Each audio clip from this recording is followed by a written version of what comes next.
Horizon isn't an historical scandal, it's a live scandal, a failure that continues in real time. A bureaucratic betrayal still unfolding under our noses, the shameful delays in compensating the victims of the Post Office Horizon scandal. And we all remember Mr. Bates and the Post Office, that chilling ITV drama that brought the story into public consciousness. But for the victims, it was no drama, it was their lives. Between 1999 and 2005, more than 900 sub-postmasters were prosecuted accused of theft and false accounting because of a faulty IT system, Horizon, which made it appear as though money was missing. Many lost their homes, their businesses, their health, even their freedom. They were imprisoned. In 2019, Sir Alan Bates led a group of 555 claimants to victory in the High Court.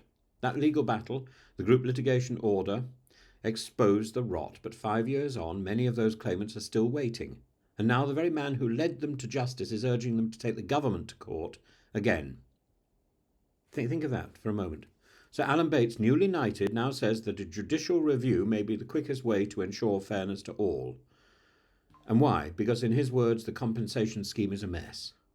He's not alone. Labour's Liam Bryan, chair of the Business and Trade Committee, has said exactly what many are thinking. Justice delayed is justice denied.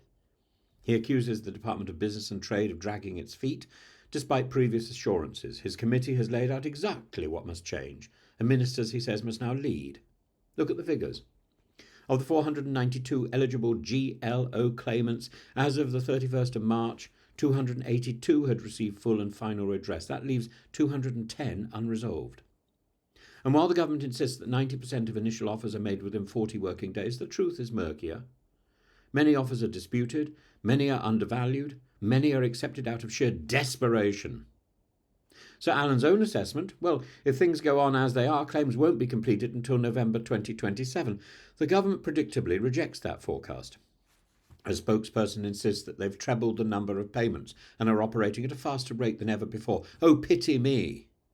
But pace without precision is meaningless, and victims are growing weary of hollow numbers. Let's not forget, these are not hypothetical harms. These are real people who have already been through one traumatic fight, a Kafkaesque nightmare where the post office, a state-owned entity, played judge, jury and executioner, and now those same individuals are once again being forced to litigate for their dignity, to beg, to go down on their knees to the very institutions that hurt them.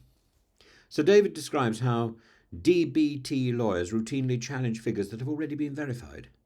He reports tactics like halving payments where spouses are involved or demanding irrelevant additional evidence just to delay offers. Meanwhile, the department ignores suggestions from victims, lawyers and even select committees.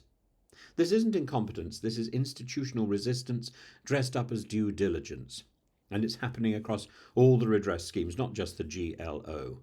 Sir Alan has warned that even those who have accepted offers may have legal grounds to revisit them, and he's considering launching a fundraising campaign to support such an action.